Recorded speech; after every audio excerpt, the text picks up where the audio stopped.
his magic middies. Will they get you over the line this season? Will Jake have Tedesco this week? Maxie, the consistent keeper. Ryan Hadley, Australia's next test fast bowler. Timmy, the 2020 SuperCaoch champion. And Savs, the Newcastle. Tommy Turbo tragic. Are you ready for some football? We're ready for some football, baby. All right. Here we go. You're now listening to the SuperCaoch Experience podcast. Hello and what is up? Welcome back to the SuperCaoch Experience podcast. I'm your host, Brandon Savage, the coach of the Savage Burbos. Round 22 is done and dusted, and what a week it was. I feel like it started off with a bang, and then we came back down to reality. A lot of injuries starting to creep in, and here to wrap up the weekend is Mikey, the coach of Trip Jack and Mafia. How was your week, Mikey? Shit. Really shit, but yeah, good to be back on another wrap up. Obviously, Sav stepping in for Jake. Jake with the late scratching, but I kind of obviously since I spoke to you guys last time, looked to bring in I had Ronaldo and AJ to deal with. Had to use 2 trades. I didn't bring in Valentine Holmes. I really wanted to be different, and it stung this week. Got in Brian on Casey McLean. I'm still decently happy, but obviously not having Holmes, put it back, and I made a very rookie mistake, Sabs. I called you going, shit, I've screwed up here, and I took the risk of starting Cody Walker over Lachlan Galvin, although I knew that he had a calf issue. Took the risk, and when he got ruled out, I was stuck with an auto emergency, and I was really scared I was going to get Lussick's 1-10. Got lucky that he scored a try, and instead I get Sam Hughes' 39, and Pap scored 11 for me against a game where I really thought he was going to go massive. But shout out to my boy Tom Starling, my Raiders, and the Panthers resurrected me to 1,099 without Holmes and that. So to be honest, kind of last week when you didn't captain the right player, Savs, you still limped to a good score, and I think I've limped to a score where I'm not going to lose as much as what it looked like yesterday. But still not happy with the round. Yeah, I guess for myself, I scored 1,152, and it was kind of just a week of this. The pods I had didn't really fire. I had got in Payne Haas, which I feel like that's the biggest dagger of the week. Sold Terrell May and Wade Egan for Payne Haas and Blake Brayley. Blake Brayley pumps out a 36. When Wade Egan comes off the bench, scores 44, and then I sold Terrell May for Payne Haas. I think my trades netted me like negative 50 points, but I'm still happy with how I went about this week. It sucks I'm going to have to use a trade on Haas to another front rower. I reckon Tarpanay is the guy for sure. I don't really need to tiptoe around that. It's shit because I was heavily considering him this week, but I went with Payne Haas because I felt like he had more upside. But what's with upside in the front row? You don't really need it, to be honest. But I guess we're going to wrap up the week. I guess with the Payne Haas injury, did you get him in? Nah, I didn't. I had centre wings to deal with. I wasn't interested. I have AFB, Tapane, and Terrell May. I think the Terrell May to Haas only made sense if you needed a second front rower. And to be honest, I preferred Tapane just for the pure fact that with how Tapane's just below maybe Haas's base at the moment, but the fact that he is playing one extra game than Haas, I thought he was a better option. But at the same time, it stings coaches. I think 9,000 brought him in this week, and he was only decently owned. So, it hurts low on trades. And I think, Sabs, the main thing we'll be talking about this week is we're getting reminded that how important trades are. And I think as much as we need to dodge them, we enter head-to-head finals next week. So Tom Young went down. A few other guys with I've got people like Cody Walker still that could potentially still be out. And it's come at a horrible time with the Roosters bye next week. A lot of teams are going to be struggling for numbers in the quarterfinals. So, it's going to be big. I think the injuries are just going to keep on coming, but what can you do? Yeah, I think so too. I think I'll touch on it more on Tuesday, but I think I was going to hold off on my trades till later on. But I've used 2 trades this week. I think I'm going to go the opposite route now and just go hard now, see what I can do, and then just deal with the carnage later. Yeah, deal with the carnage later. Try and get into my head-to-head finals And I think just try and get there first, because I feel like this time of year is just very tricky. And I'm in a bunch of cash cops in the moment. So if I do well overall, that's going to help. But also, it's head-to-head finals time now. We got a comment here. Savs, the move worked well. Drinky and Val in beat first, snuck into 8th, 1350 for the week. Very good. I think this guy messaged me on Facebook, and I recommended him Drinky. He was a bit worried about going like 2 Cowboys players on a Thursday night at Leichhardt. We have the Thursday curse, which is really bad sometimes. But he pulled the trigger, so well done to him. All right, before we wrap up the week, shout out to Drinkwest. We've got the run sheet here for Saturday, 2 p.m. at Drinkwest Brewery in Penrith. August 10th, 2 p.m. 2:15, we kick off with the SuperCaoch experience, lads. We open the day for you, and then Mark Barnes and Joe Naddaff come on at 2:30. Then we watch the 3 p.m. game for Manly versus Canberra. 4 p.m. Winston Neville for a hot dog review. 5 p.m. Tom Sangster comes on. 5:15 the Cast Patrol, and 5:30 Brisbane versus North Queensland. Malachi, Watini Zalesniak, Maverick Geyer, Tyson Pedro, and Nathan Cleary will be on when we find time to squeeze them in, because we don't know what times they are coming. But August 10th, 2 p.m., Drinkwest Brewery, we're running a SuperCaoch head-to-head finals event, and it's getting closer, and it feels like we only just locked it in yesterday, but it's coming up. Mikey, you looking forward to it? Yeah, it's only a week away. I think it's a perfect time to have it. It's, head-to-head finals week. So, a lot of people at least have a quarterfinal to still try and compete in, even if it is one of those bottom ones. So, stacked lineup, a lot of good guys, SuperCaoch brains, not only just that, but also players, and also just guys that know their NRL, like the Cast Patrol. So, be a good day, although all us SuperCaoch experienced boys won't be talking the whole time. We'll be lingering around the crowds and that. So come down, have a chat, have a couple of beers, and let's talk SuperCaoch together. It's going to be a really good day out, and a lot of people who love SuperCaoch come out, have a beer. There's a lot of giveaways. We're going to play lots of games. We're going to do live tipping point, which is a segment we do on the Tuesday show. So make sure to come down, chance to win prizes. But if not, just come have a beer, watch some really good games. Manly versus Canberra, hot tip. I'm going to tell you my early trade thoughts. I'm selling Jerome Hughes to Daly Cherry Evans. Well, that's huge, but I kind of like it. The Storm, I wouldn't say just from one close loss that they're dipping, but since Munster's back in the lineup, he's getting a lot of constant 60s, and I think that's a good trade. Personally, it's just something at this point I can't do, but it's yeah. Well, neither can I technically. I'll be doing Tarpanay to Haas to Tarpanay and Hughes to Daly Cherry Evans, leaving me with 0 trades. That is crazy. You're crazy. Timmy's going to try and talk me out of it on Tuesday, but we'll get to that. I'll try and talk you out of it now if you like. No, it's all right. Let's wrap up the week, and this is headlined by Valentine Holmes 136. I think the question of the week was, do we loop or do we not? And I think a lot of people were tossing up and turning all week, and I think with Cleary's 96 today, it was kind of the score that it didn't really matter if you looped or not. You probably ended up with a similar score to what you would have had. But the straight captaincy would have been nice on this game. It's just the Thursday night curse. I don't think you could have done it with Cleary, and I think even that 136 would have been hard to loop, knowing what Cleary can and has done against the Knights. And if he didn't score that try today, I think the loop would have been a really good option. But it just takes balls to kind of do it. But look, we knew Val Holmes was going to go big. I didn't bring Val Holmes in, and I was expecting a 100 plus. More so, I was just looking at from 23 to 26, who do I think scores more? And the fact that Holmes has a buy in there, I think that's going to hurt people in prelims, especially if injuries keep stacking up. Yeah, for sure. Scott Drinkwater, 135 points. I think I did kind of put a lot of people onto him as a short-term play before getting in Ponga, but the Cowboys draw, they play the Broncos this week at a 5:30 game. The Broncos just let him 40 points in the last few weeks to the Bulldogs and the Titans. Maybe the Cowboys can put a score on them as well. They're out of the hunt for the finals. Payne Haas gone. Maybe these Cowboys stocks aren't as bad as we thought they were for the run home.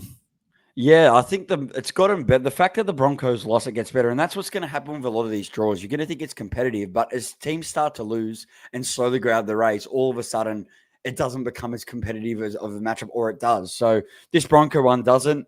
The Raiders lost today, but still their mathematical chance of making it. But I think from here they can't drop a game. So if they, win their game next week, I expect that to be competitive. They have the bye, and then the killer, which is what put me off the Cowboys, is Storm in the they play Storm in our grand final week.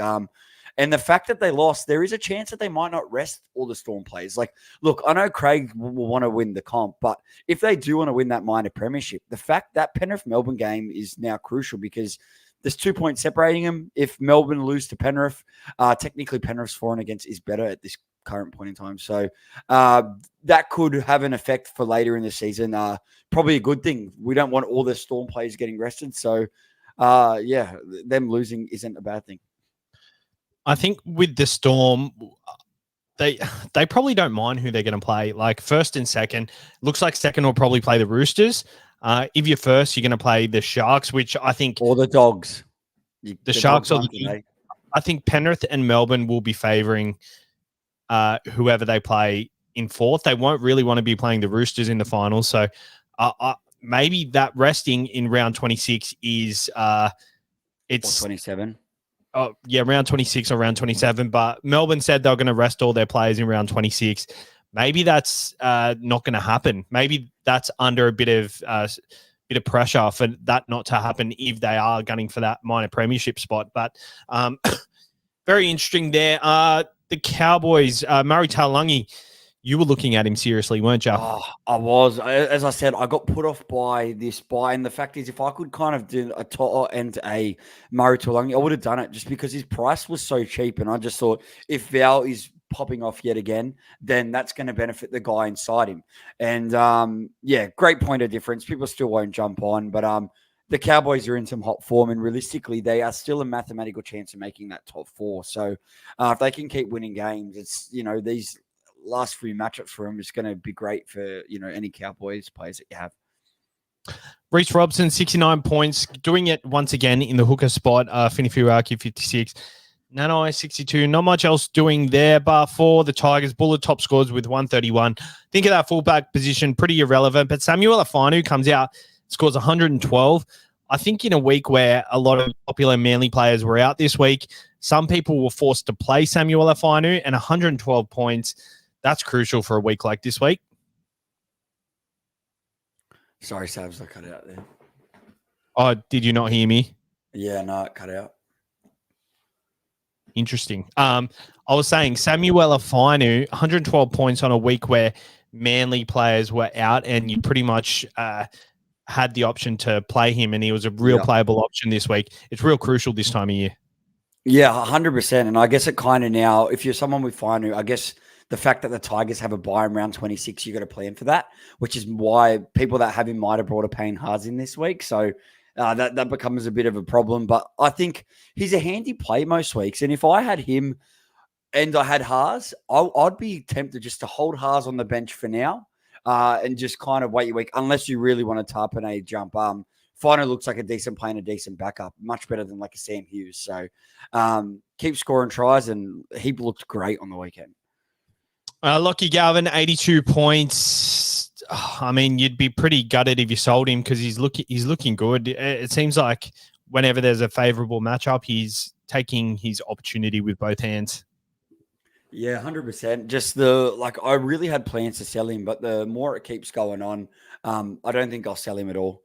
He's someone that you just hold and you'll play on most weeks, because even the matchup they come against next week, the Knights will need to win that one, but they haven't been perfect. So he's getting scoring opportunities against most of these guys. And I didn't play him this week and I paid the price. For sure. And I guess Ruben Porter was a popular enough option, 98 points. I mean, if you had to play him this week, you got pretty lucky, I guess, but at least he looked good, and he can pump out a score like that. So very good. Coruscant updated to 54 points. He's really, this time of year, he's a bit frustrating if you're an owner. I think if I was you, Mikey, I'd be very happy I sold. I guess moving on to the next game, Parramatta versus Warriors. You want to kick it off? Yeah, so Parramatta the Warriors. Eels finally get a win. It's been a long time coming. 30-20. We'll start off with the Warriors. So Charles Nicker Clockstad does what he does best, and he's a bit of a yo-yo, but just all around the points in this one, 92. Barnett finally gets one back over Adam Fanua-Blake, 83. And just the base numbers that he's punching out are pretty safe guy to have in there. And I think he's going to be a handy guy to have for the run, the finals run, especially the fact that now Payne Haas is gone down. Good option to have based on ownership. To be honest, he could be a replacement for Payne Haas if you're not worried about the round 27. If you are, then maybe Tapine probably would average more around the next couple of weeks. And I think while the Raiders are still in the fight for the 8, his minutes will be up. So I probably do prefer Tapine over Barnett, but still a great pot option. Dallin, 75, rewarding guys like Hads who have hung on. And, in some of these matchups you can play, but it's a little bit scary to play. RTS with the 70, not in fullback this week, but still posted another good score. And he's now got a pretty decent round 3-round average. AFB doesn't score a try, 55. But at the same time, you know what I mean? Like, they're good scores for him to have, and you'd rather have him than not. SJ with a 67, one of his better scores in a while. He's really dipped in price. But realistically, both these teams are done now. So it's really hard. I kind of don't really want to have too many players from these teams. Gutho with a 120, loves playing the Warriors. Top scored this one.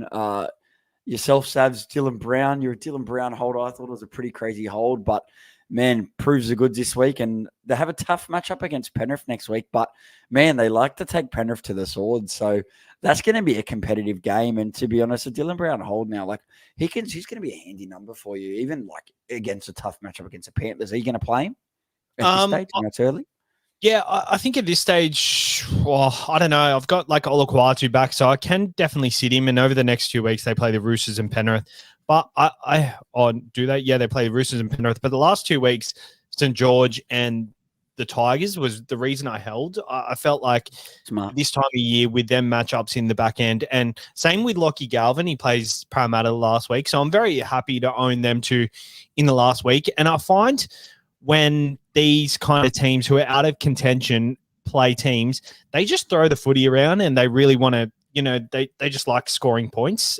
So yeah, the defense might go out the window, but I feel like these kind of matchups we need to target a little bit, like especially that Tigers Para game. I think if you've got trades at the back end and, there's no one that really comes to mind at the moment, but if every gun fullback is rested, maybe Dream Buller for that week is going to be or Gutho or something like that. So with Dylan Brown, I think he's looked as good as he has all season the last 2 weeks, and I hope he keeps it up. I'm very happy I hold on to him, and I guess in that 5'8" spot, I would have probably sold him to Cleary instead of Cody Walker, but I know just the gut feeling. I didn't feel like Cody Walker was the guy, and I think I've been repaid so far. Yeah, no, that's fair enough. I think if Walker didn't go down, I think he's been playing a bit better. But apart from that, Madison 71. Not really like for the people that still haven't held Cardi 41, and then I guess Brennan Hands with the 49. HIA come back on. Still got it, and thanks to that HIA, Lussick played the same minutes he normally does, maybe an extra 10. But scored a 49 and saved me from an absolute 5 to 10. But man, while they've got this combo, people that have Lussick still, it just makes it near impossible to loop. I got lucky this week, but it's an absolute killer. But there's nothing you can do. I guess after this week, just realizing the loop and how much you can miss out on. I don't know if I'm going to loop for the rest of the year, to be honest. Like that was you my need a 150 plus, and the captain that you were going to have, make sure you don't think they can score 200. Yeah, like that was my decent opportunity to loop for the first time this year in like a regular season matchup, and I didn't do it. And yeah, I think I probably broke even, to be honest. Like because Sam Hughes would have been the AA, and I would have dropped Marju, but I just think the loop this time of year, especially with I guess with the Roosters on the bye this week, it's going to be I think it's a loopable week. Yeah. Especially if you're down to 18, 19 players, like a lot of teams are, like myself. I think it's a loopable But if it's a week like where the Tigers have the bye and, you're only putting on the bench Lockie Galvin, it's not really a loopable week because you've got all these high upside teams that are playing with lots of good and you've captain. got 21 to 22 playable options for a lot of teams. And the fact that you're already sitting 4 decent guys on the bench, you then have to sit out another one. It becomes really hard. But yeah, ready to move on to game number 3, Sav? Yeah, sweet. So the Dolphins played the Roosters, and for a high-scoring game of 74 points, the high score was 105, which is absolutely crazy. Sam Walker, 105 points. He has turned up in the last 2 weeks, and Jesus Christ, he's looking good. He's looking like he's playing off-the-cuff footy. They've got a really good draw coming up as well. Over the next couple of weeks, they've got the bye next week, and then they play Parramatta and then the Titans, which are really good matchups, and then Canberra and Souths, who by that point, Canberra probably might be locked in or locked out of the finals. They've got a really good matchup, and Sam Walker's the main point of that attack. Obviously, Tedesco's the main point of the attack most of the time, but I don't know. It feels like Sam Walker's got his hands on the ball more and more. Yeah, they're scoring a lot of tries off kicks, especially in the last couple of weeks. Well, they've done it all season, and it's off his boot. His kicking game controls their side, and then Tedesco kind of sweeps in the middle. But to be honest, you could easily have 5 Roosters in your side and stack it up, and they're going to try and push and take every opportunity to try and nudge into that second place so they can get a home final. Still, it's mathematically a chance. They need a lot to go their way, but at the same time, once we clear this week, those Roosters plays are going to be vital for head-to-head wins. And to be honest with you, I've got 4 of them. You could make a case for about 8 of these guys wanting to have them in your side. And it's just because of this bye, it stopped people from doing that. It stopped myself from doing that. But yeah, you're gonna want them. I think they're going to be the key to your prelim and final wins. You looking Angus Crichton in the other week, 56. He updated to 75. I think we knew that was going to happen because of all the offloads he had. He's going to lose a bit of cash and go down to, I think, about 690 or something, or maybe 700. But Angus Crichton, he hasn't scored a try or had a real attacking stat recently. His offloads are ridiculous. Ridiculous, his offloads. I'm a bit scared to go without him, but it looks like I'm going to have to do it. Oh, from doing your trades, you can't get him. That is scary. The main reason I got him early and paid the 780 is because I looked ahead at that draw and I said, if I don't get him now, I'm not going to be able to get him with all the other problems that happen. So I snagged him. And although I've got 70, 50, and 70, I just looked at 24, 25, 26, and I go, he's going to absolutely ruin my head-to-head finals. And mind you, I haven't had Angus Crichton all year. So I just thought I have to learn my lesson. I should have learned my lesson with Val Holmes because I always anti-pod Val Holmes and he always absolutely burns me. But it could work out for your Sabs. You've got the magic touch this year, mate. But very, very scary guy because you've had a very solid, consistent year, even if you don't seem to think so. But with Crichton, if he scores a try with the amount of offloads that he's doing, which he's looked very likely to score, he's scoring 110, 120. And he seems to, when he has a drought and scores, he scores 2. So, he's a kind of second rower that go 150. But at the moment, the second rowers have been pretty flat. Have you noticed? A lot of them are 40 to 50 this week, especially. And I guess it's handy because a lot of people have him. But in a week, it's just scary not having Crichton, who has the biggest ceiling of them all. I agree, and I think you make a good point. I think this time of year, the teams who they're either out of contention or they're playing teams who are out of contention, or the games are closer. A lot of the ball are going to the main playmakers and out the back. So I do think he's going to have some big scores on the run home, but I'm just hoping I can death ride him and it's not going to be too painful. Terrell May with Lindsay Collins and Victor Radley going down for a period of time. He got good minutes for 60 points. Tedesco, 52 points. A lot of people VC'd. I guess Cleary scoring 96 today was probably a blessing in disguise, not having to worry about the loop there. But Dominic Young, 29 points, injured. I'm not sure the extent of the injury, but it looks like a hamstring. Hopefully back by the end of the year, but have you heard anything on that? I haven't. I was just going to see if the physio did a bit of an update post, but I kind of know where you're going with it. Is does he become a sell? Look, if you have the trades, yes, I use 2 center wing trades. If he's out, if he has a chance of coming back for those final 2 rounds, I think that would be huge, especially for a head-to-head SuperCaoch final. So if I'm not desperate, I've got 2 trades left. I'll get to my trade when we get to that team. But I'm tempted to do one trade. But look, there are so many good center wing options. There's so many guys you can sell him to. But if he's not out for the season, then he's someone that I think you really want to have, especially if the Roosters start bashing some of these sides. But doesn't look like there's much of an update. But at least at this point, we haven't heard that it's a season-ending. The last thing, his second hamstring injury this year. If it's a minor strain, he could return in 2 weeks. So the fact that he was already not going to play next week is huge. That means you don't have to worry about it now. But if he's going to be back for round 25, that's still pretty good because that's your prelim and grand final. And I think he's worth a hold if he's going to be back for that. Early diagnosis, I don't think he's out for the rest of the year, so I think it's worth holding because when he does come back, he's got the biggest upside of most center wings. So I'm happy to hold on to him, and that's why, with 2 trades left, I'm not really considering trading him because it looks like he will come back, which is a good thing. Whereas for people have AJ and Ronaldo, so. Ronaldo was 4 weeks, but I just saw with the amount of center wings on offer, I thought I just needed to make a move to stay relevant. And we'll see if that pays dividends over the next fortnight. I think the difference with Ronaldo and Young is actually a lot bigger upside, whereas Ronaldo can really burn you. Because they're very similar, but I think especially Young's got more upside. I just have way more confidence in Young, to be honest. For the Dolphins, Max Plath, 95. Zarko scores a try, 64. Looks like he's injured as well. So it's been a week of pretty bad injuries. Not much else doing here. Supercoach relevance-wise, I guess the Hammer scored 39 points with a try. He was quite popular a couple of weeks ago, but you happy to move on? Yeah, let's go to the Broncos and the Titans. All right. This was close to half-time, and then the Broncos had some key injuries. Obviously, Payne Haas is a big one. We'll start with him. Did he end up updating? Or the last I saw him on was 19. He went to 18. So he went down to 18 because he was on 19, I think, or he was on 17, went up, or whatever it was. He's on 18 now.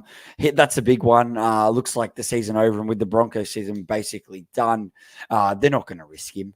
They're going to park up their Ferrari, and it is a blow for owners because he was absolutely killing it. And I guess I'm just the people that maybe didn't jump on just didn't have the trades and already had an okay front row, so kind of got saved. Don't get me wrong, I was very tempted to do it. And then the big one is also, I'm not too sure how bad Ezra Mam's injury is. That's also going to affect the scoring wise. So realistically, hurts a bit. But while we're talking about the Broncos, Walsh, I think, scored a double, only 78. I guess with a lot of the injuries there, he might be doing a little bit extra. So I think if you're a Walsh owner, I think you'd hold steady at the minute until you see stuff you don't like that would make you jump off. Apart from that, I don't think there's anyone really Supercoach relevant to talk about. But over at the Titans, Jojo Fafita had an absolute killer of a game. Top scored this one, 146. Keanu Kinney, man, how good has he been for the Titans here? And how good has the Titans form been? Like, I know there were some injuries, but honestly, the way they're running, they could get a top 8 spot, which is like a lot needs to go right. But there are so many there's so many moving pieces here, and it could be anyone. And so while they're on this kind of hot rod of form, if you've got some Titans plays, you know what I mean, they're gonna be handy plays. Forwards and Sammy both got tons. Firma with 92, Brian Kelly, your man, 60 with I think a try, and Fafita, yet again, we see no try from Fafita, and I'm still in belief it's going to come. But to be honest, if you anti-potted Fafita over this past month, you wouldn't not be happy about it because he hasn't been. He's been all right, but we tend to think this big game's coming because it seems like he doesn't even have to do heaps if he gets around 50. But man, I guess with someone, we're just so used to 80 pluses and tries, so we get 100 to 150. But it's just been pretty big dry spell for him. He scored 90 the last 2 weeks, but Jaden Campbell he is not good for him. Like, I think we've got a big enough sample size to know that Dave Fafita just doesn't have the ceiling with Campbell there. Campbell just runs across field. Campbell's a good player, but not good for Fafita. We want it's why Bo Firma's doing so well because he's on bloody Kieran Foran's side. So Keanu Keeney, it's funny you mentioned Keanu Keeney because he scored 130 twice against the Broncos this year. crazy how this one ended up because it's really close at halftime. But yeah, the Titans are looking good. And then Jaden Campbell with the 45 is probably the only one else I wanted to mention. Yeah, their draw over the next couple of weeks kind of toughens up a little, though. They got the Sharks, then the Dragons. Then they have the Roosters, Newcastle, and Penrith. So it's a little bit mixed. Maybe Penrith rest last week, but if they're gunning for the minor premierships, maybe they don't. But the thing is with the Penrith one to mention, which couldn't mean anything, but it's actually been called Penrith Park. The sponsors gave him permission to drop the sponsorship name for that last round. So because it's our last, so it's going to be called Penrith Park. Maybe because it's a big deal to them before the stadium gets renovated, maybe they might not rest. But at the same time, if Ivan think resting is the best thing for finals, his premiership is his top priority. But for sure, I'm just saying that it's a possibility that being Penrith Park, they still are going to not want to run a New South Wales Cup side. Yeah, but, I agree. Yeah. I agree. Let's ready to move on to Melbourne Dragons. What a upset. Yeah, this was an upset and a half. Great for Penrith. I was like, yes. But then I looked at the SuperCaoch scores and I was like, shit. Yeah, as soon as I Storm. you just kind of expected the Storm to come out with the win here, but St. George have held on. And it's won last week. And it's funny because like the Dragons have gone win-loss since round 9. And it's funny because like, it's been like that, but you haven't really realized the extent of how black and white it's been their win-loss ratio. So, they've come out and won. They're actually a good chance to make the 8. Like they're or in the 8. This shit, but yeah, they're definitely in a good position. And shit, they're a win ahead. I think the 9th is 24 points, and they're on 26. So and they broke a 25-year drought too, Savs, beating the Melbourne in Melbourne. Like what a drought to break and a time to do it after back-to-back versing Penrith and Storm. I thought it was a huge win, and Sewer was unbelievable. How good was he? Holy crap! They were so good, and I think like jumping into the Dragon scores, there's not much relevance here, but Zach Lomax with 59 points. He had a massive break even. He still like he was still very solid. He loses like 80K, goes to 650. He in the last 2 weeks they play. So over the next 2 weeks they play the Bulldogs, then they play the Titans. So you could probably like buy him next week nearly, and then the Sharks, Penrith, and Canberra. So that's a really good draw for the run home. I think he's a really good option for the run home. I think he's the best centre wing purchase for next week, Savs. If you can't afford Tola, I think one of Tola and Lomax are the perfect guys to bring in because their ownerships aren't going to be through the roof, and they're going to really help you for this head-to-head finals week. So I like either of those guys, especially if you believe in the Dragons making it. He's got the goal kicking. I agree. If I didn't have to make a trade in front row for Payne Haas, he was part of my plans for the last 2 weeks, and I would have nearly considered doing it this week for Dom Young nearly. But a Young to Lomax would be so tempting if you had the trades. Yeah, for sure. Very, very tempting. For sure. Harry Grant, 119 points, proving once again, these are the scores that he really, it burns you if you don't have him. And he's come out and done it. He's been quite underwhelming all season. But I think he, like, just that score by itself pretty much solidifies him as the best option. Maybe not for the run home because they do have Penrith in a couple of weeks. And I guess the fact that they might not rest in round 26, but I think that round 26 resting is really putting me off him. Yeah, but it's a bit of a lot of the sides could be doing it. The fact is, with how close these, it might not be as bad as what it normally is, but at the same time, these coaches have their eyes on the prize. But the thing is, Harry Grant, like his attack was awesome for the Storm, and that's what kind of puts him a bit ahead of the other ones. I think his attack is a lot more consistent than what the others are, and I feel like he finds a line a lot more than what the rest do. So, you know what the Storm are like. They don't lose back-to-back games, and I think they'll have a massive game next week against the Bunnies. I agree. Cameron Munster, 63 points. He looked good. Jerome Hughes, 66 points. Since Munster's come back, we said earlier, he's scoring less and his ceiling isn't quite as high. So I think if you do have trades, moving him on to a Daly Cherry Evans, who has a really good draw, it's going to be a good option, or maybe a Sam Walker. Obviously, I don't think it's necessary, but they play Penrith and they're going to be rested in round 26. So over the next 3 weeks, you're only going to get next week out of him as a potential good score. They play The Rabbitohs next week. Then they play Penrith, and then round 26 looks like they're going to have a rest against the Cowboys, and then they play the Broncos. So, but they got the Dolphins in there. I don't like it, Savs. No, they don't. Yeah, have a look. You're missing around. Oh, Dolphins 25. Yeah, okay. Yeah, you're missing around. The thing is, with the store, like I just think unless you've got 10, like 6, 7 trades left, you've chose to pick Jerome Hughes. You've just got to stick him there. And the thing is, if the Storms haven't been scoring as many points as what they did, if they had a 40-18 performance, his score's going to be a lot higher. So I guess you just got to kind of have the faith. And if you really don't like him against the Panthers, and hey, the Panthers have been leaking tries, just don't play him. But look, I get these are the kind of big moves, but I think it's crazy. Like, I know you've been so good with things, but I really hate the Jerome to sell. I think, especially with low trades. I know you're going to do it, but it's crazy. It's absolutely crazy. I'm so convinced he's a good Daily Chair Evans is a good option, and with Munster. But yeah, I agree. I agree for error page. I think trades are important. Still 5 weeks ago. Use it as a luxury trade. Next week is round 23. Once round 23 is passed, round 24, and then 1, 2, 3. Like it's what happens if you get 3 injuries next week? Game over. Goodbye. Exactly. Well, it's game over. It's game over. It's game over anyway with 2 trades. Like I'll only be able to use 1 trade. Not really, because if say you got 2 injuries to a key position, like both your halfbacks go down, then you don't have a halfback scoring for the rest of the year. That 1 trade solves that problem. So Daly Cherry doesn't get injured, and if he does, he won't. Yeah. Thanks, Timmy. But I'm just bringing up the point here.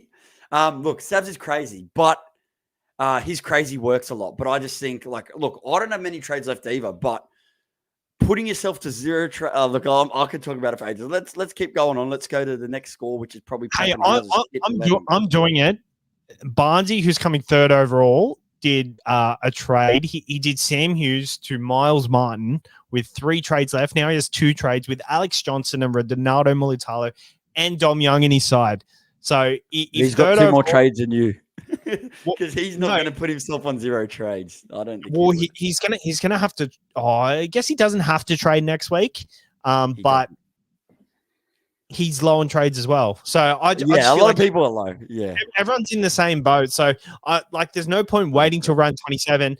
Carnage. I fucking got to replace 6 people. Oh yeah, I've got 1 trade to replace 6 people. Like, let's just YOLO. Yeah. Let's just do it. Let's just it's high risk, high reward. But these last couple of weeks are just showing us like I had 2 injuries last week, 2 this week. The injuries are starting to happen, and they always do as everyone's body starts to get overworked. But sorry, just with Pappenhausen, I know a big stack brought him in. I really want him to perform in this one. He's still got a couple tough matchups. He's going to drop a stack of cash, and I wouldn't lie. Although I think he can bounce back against the Bunnies, the fact he's got these low scores in him, I am very tempted. I have enough money to go Pappenhausen to Ponga, just with Ponga's matchups and the goal kicking as a floor. I can't afford my second fullback, especially next week with no Tedesco. I can't afford my second fullback having these low scores. And with the Penrith game, potential restings of his injury, I think I'm going to have to make that trade. I'll be left with 1.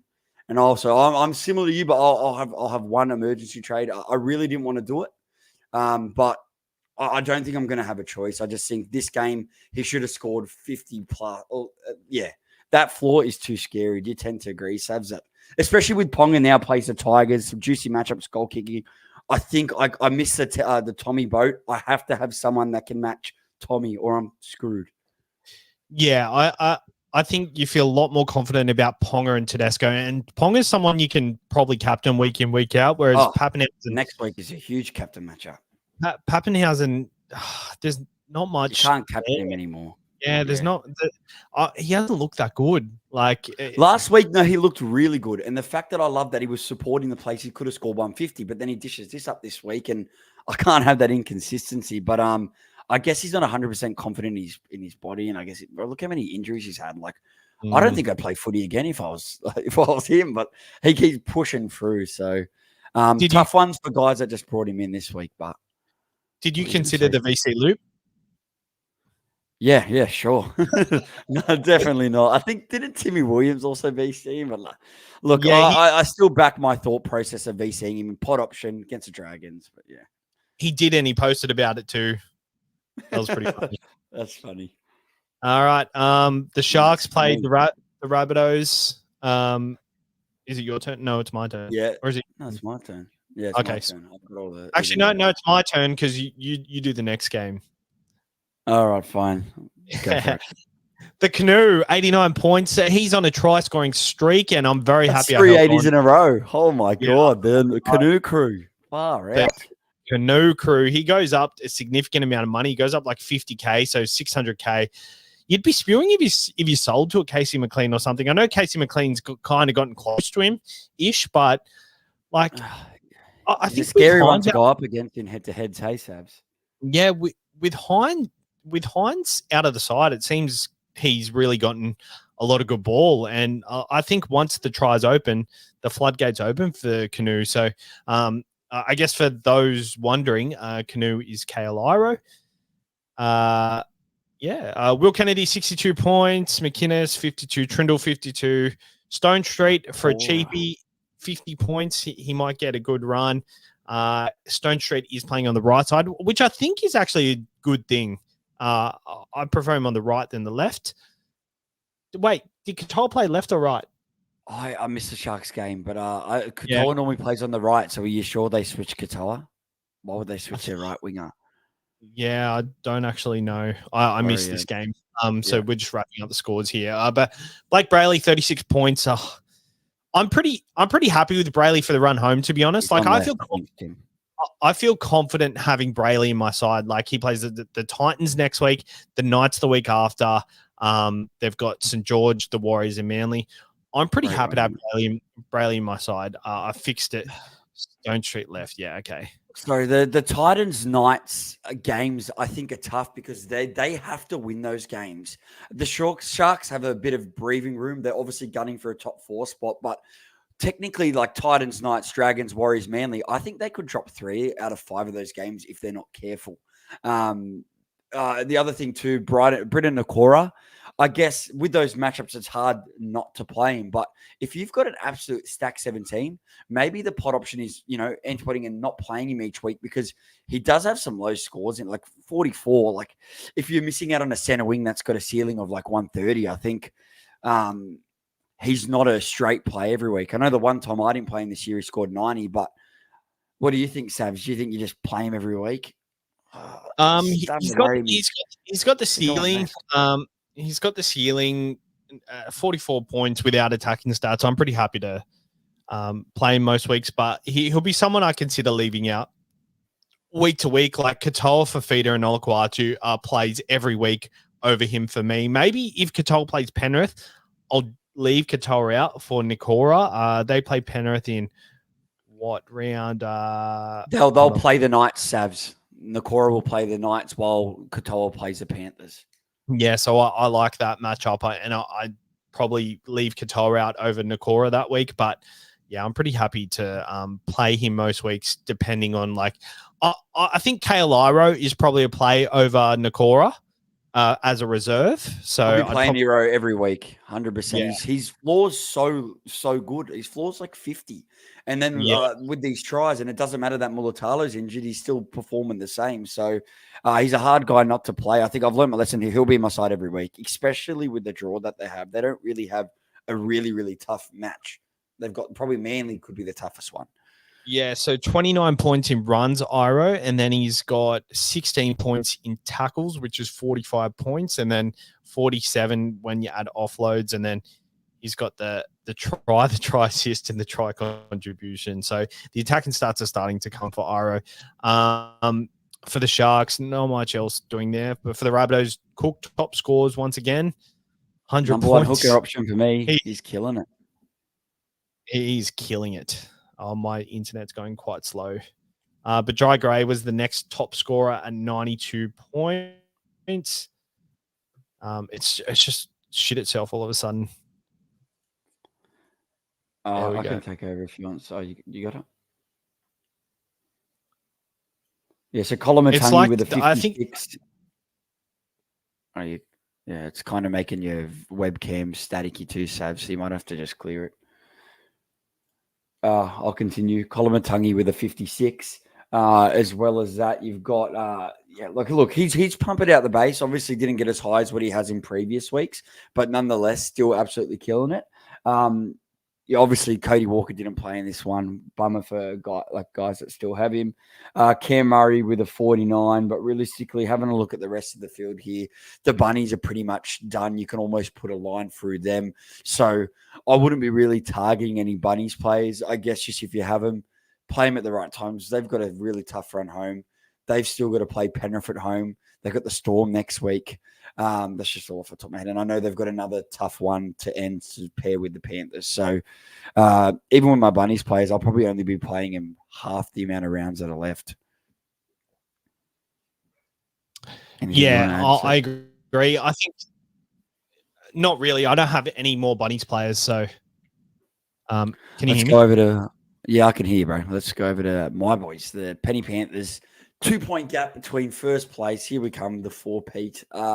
Nathan Cleary, how good is he looking? And you know the best thing about like this since Luai's got better, you have a look and all of a sudden Cleary's just running on the left side of Luai, like in a center position. It's just crazy watching where these guys keep switching and running to. And Cleary's been out, his running game these past 2 weeks has been lethal. And to be honest, with the matchups that they got, apart from the Melbourne game, you could probably safely captain him every round. Parramatta's a bit of a hoodoo side for him sometimes. So to be honest with you, they play Friday night, might be looking for a VC option, but it's going to be very hard to antipod him as a captain in these head-to-head final weeks because you know you're going to be coming up with that 80% to Cleary captain. So very tough. Casey McLean, was it 270 or 280K? Picked him up to make a bit of money, but I just thought I wanted to have the backline player. I now got 2, and I like having one from each side because even today they still favored that. They actually hit both sides today, but McLean just looks good. He's breaking through tries easy, and I do think he's got a ceiling in him. I think you could get a ton out of him. I'll play him on most friendly matchups. I think he's a good play against Parramatta this week. Tago finally rewards owners with a 66. It could have been a lot higher if he grounded that ball in that second one. Could have been 80s to 90s. Brian To'o, 62. Look, I'm an owner now. I was expecting 100 from this one, but they've got a really nice draw, and I really like their matchups in the quarterfinals, prelims, and finals. So I think, To'o is going to be hard to obtain unless he keeps having shitters. So he's a point of differential player. Apart from that, Isaiah Yeo keeps being steady, but I think apart from that, I think you could grab if you had trades, you could grab anyone in this back line, and you know the points are getting distributed pretty heavily. Isaiah Longy had a good debut as well, and I think Dane Laurie will go straight back into that side. Over to the Knights, Tyson Frizzell, 82.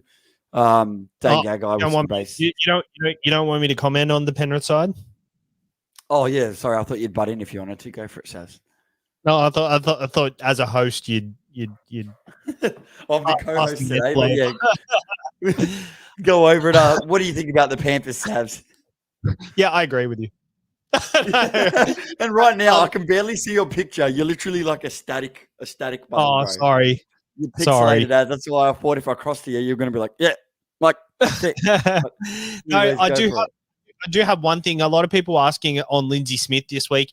He started on the bench at 493K, but he scored 63 points. So I think he was probably a decent option. And with James Fitzharris out for a while, if you really need to cut funds on a front rower, he's not the worst option. I think but it's not exciting though.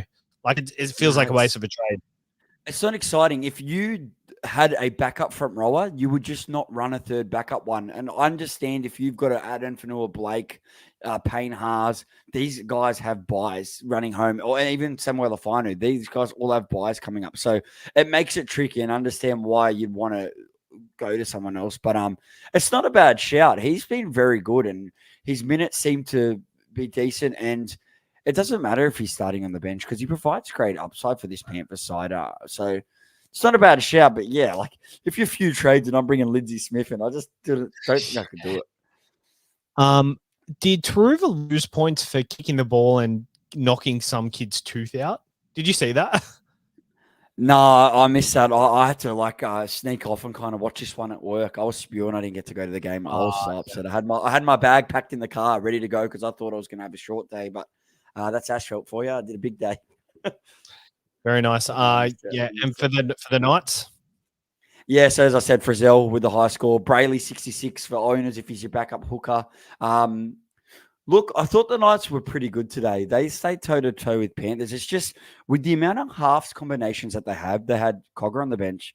They got Will Price not playing. They got Jackson Hastings not playing. I still think they're struggling to find the ones that they want to go with. And to be honest, even though Ponga only scored 45 today, he averages really low against the Panthers. I think the way that kind of gamble in that play, you just want to make sure that someone's feeding the ball to Ponga. And I think it was just a tough matchup. They come into, I don't know if Savs, if you can pull up the Knights draw for me, please. Their draw gets really good. So obviously, Marzi with 53, his base was pretty good for this one. I didn't play him this week, but from here, I'll play him every game. And Kalen Ponga, so break even at 160, 106. He's going to drop to, I think you said about 640K, Savs, maybe even 635. 640, 115 break even. The break-even's not going to matter because you're getting him for that matchup. Look, he scored 137 the last time he played him. This is a week. If you want him, you bring him in. They have the Sharks, but from here, if they can win this Tigers game, they're going to have to start to win all these games. And they've got to, obviously, they go home against the Tigers. That's going to be a hurler. It's very hard. Like if Paps was going toe-to-toe with Ponga, I wouldn't be thinking it. Like if he was going like 100, then it'd be hard to sell Paps, but he's not. So he'll be a very popular trade. And I think all the guys that don't have a second gun fullback and don't have Tom, their backup plan is definitely Ponga. So I can't talk potential Ponga owners wanted him to score low today. Just so he could drop the cash and then we're ready for him with this beautiful matchup. Do you see a world where, how are you feeling about Ponga, Savs? I know you're a Tom owner, but if you're in our boat, is there a world where you wouldn't grab him? I think I was a bit worried a couple of weeks ago to be getting on Tom because I knew I would have had to run with him for the season. But Tom's looks so good, and I'm looking at Tom's draw compared to his, and I just think personally, I think Tom's got a better draw, and Newcastle haven't put together a good performance in a while, to be honest. Like today was a pretty good performance from them, but their attack is all over the place. They've switched their halves. They're constantly switching their halves. Tyson Gamble played on the left today, and I think part of Ponga's run last year, Hastings was playing on the left, which he really dug into the line and threw the ball out the back, whereas Gamble quite doesn't do that as much. He throws the ball in a bit tighter and doesn't give Ponga as much room. So what I think with that is I just hate all the halves shifting and all the pieces in the side shifting around. And Newcastle, realistically, they're out. Last year, they were in hot form. Every player was in career best form. So I think if you have the opportunity to go a Kalen Ponga, Tom Trbojevic over a Kalen Ponga, I would do that because I'm looking at Tom Trebojevic's draw. Break even of 68, 873K. He's got the Raiders, and then he's got the Warriors at 4 Pines Park. The Raiders, he loves playing against. He averages 91 against the Raiders. New Zealand, 4 Pines Park, he averages 94 against them. Then he plays the Tigers, the Bulldogs, and the Sharks, and he averages 100 against the Bulldogs. I know the Bulldogs are a better side, but I think he can still do it. And he averages 78 against the Sharks. So I'm just looking at Tom's draw, and I think with something to play for, we saw what happened last year when teams in the top 8 played teams who were out of contention. I think there was a stat that there was an average of 30 points against teams that were out of contention away from home or something like that. And with Tom's draw, I just love it. I think let's see how many. Saying. Oh, look, I get what you're saying, but I think the issue is there's going to be a lot of people in my boat where we might have a couple trades left and Tom is way too expensive. If we don't have the money to upgrade our second fullback, or even if we don't have one, that's another trade that we can't make. I think making that second trade to then fund Tom, I just can't do it. So a Ponga, he's cheap, he's affordable, And it's like you guys. You got on Tom the second week you come back from injury, and you got on a week where he's affordable and then went boom. So although technically with what you said, the Knights aren't out. They're on 22 points. They're on the same as the Titans, and we're still giving the Titans a chance. They do have a minus 105 for and against. But realistically, if they win all their games from here, and last year the Knights won like 7 in a row, if they win all their games from here, they can make the 8.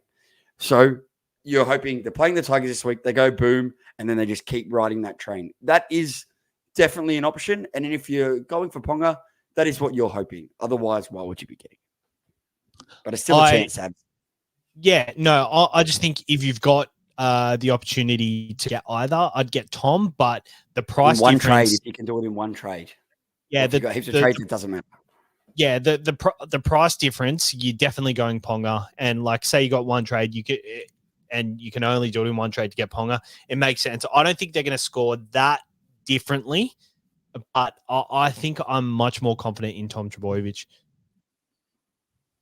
Yeah, look, it's hard. Like, to be honest with you, the rest of the season, like, I can see, not owning Tom could absolutely destroy your head-to-head weeks, because I guess the only thing here is realistically for the, us fellow non-Tom owners, we're going to hope that he's going to be so heavily captain, and some people will then have like VC on Cleary. They might not be able to make that work. So you need Cleary to go as more nuts than what Tom is, and then that's going to kind of make the difference. So maybe for Cleary owners, this could be or for people that don't have Tom, this could be a good thing, because people are going to want to shift their captaincy to Tom. So it might take some off Cleary.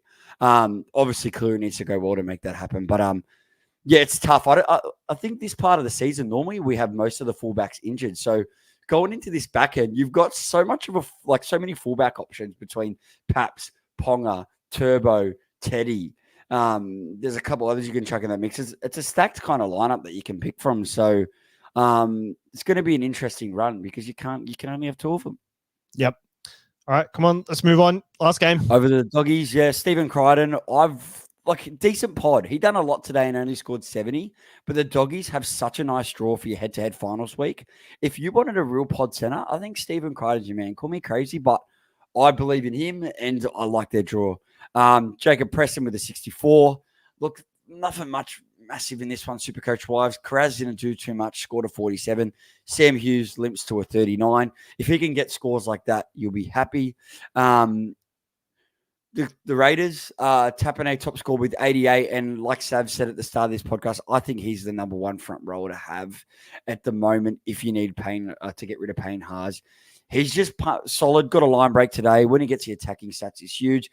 The Raiders lose next week, then I think they will reduce his minutes. You'd want him to keep scoring. That's probably the only downlight. My boy, Tommy Starling, 76, 299K when I got him. He's just doing a job. Hard to get him now, but with the way he's playing, I think he'll stay there. And really for the Raiders, I think the big thing today is, Ethan Strange got dropped, which is huge. And Hudson Young doesn't score 85 plus for once with a 43. So the Raiders still have a few home games left, and their draw's pretty mixed, but they still got to play Penrith and Roosters. So it's going to be interesting, but they're still in contention. If they won today, they would have been into the top 8. Anyone you want to comment on this one, Savs? Not really. Tim's in the chat saying, guys, stop fighting. He must have had a good week if he's watching the wrap up. Yeah, well, we're not fighting. We're debating, Tim. It's good, I guess, having different comments, because I'm sure when I'm not there on Tuesday, you'll be in my spot, giving it to him with what he's doing. So yeah, he's going to be the exact same, mate. He's going to get into me. He's going to get into me about how I'm going to trade. I'm not going to bring it up till the end, though. Hopefully Jerome Hughes is playing on Saturday, so I can't remember if he is. So then that way I can give it to you live when he kills whoever he's playing. He's actually not. Damn, is he playing beforehand? Hopefully he's playing beforehand. Let's have a look. Just because he's playing the Bunnies, and that's a juicy matchup. That Storm versus Bunnies, especially if Cody Walker's not playing. They play Thursday night, so they'll play the first game. Yeah. So we'll be able to give it to you on Saturday. If you don't. I'm gonna have to make that trade straight. Yeah, I'll have a good think about it. But it is only Sunday. I guess good luck to head-to-head finals week. It's shit's getting real. Not many rounds to go. And I guess the good way Saturday. I know join Timmy and Sabs on Tuesday for their podcast, the TLT one, and then Wednesday on the Burst. But don't forget, get down to Drink West on Saturday. We'll be there from 2 o'clock or a little bit early. Get down there, have a couple of beers with us, and keen as to chat some SuperCaoch and some shit. Yeah. Tabs. Yeah, everyone get down there. The more they get down there, the better. We'll be able to have more events like this, and like if we can make an impression in front of drink. Yeah, get down. We've got some prizes there. If we can make SuperCaoch advice, we're there. If we can make an impression in front of Drink West, who Nathan Cleary is a stakeholder of, and all these big guys, they've been kind enough to do this for us and pretty much chip in everything. Like, we haven't had to pay anything. They offered to pay us. We said no. We want to just do this event. So if the more people that come, the better it looks for us, and it gives us more opportunities in the future to work to do with more of this stuff and to give back to you guys. So 100%. Yeah, exactly. Get down there.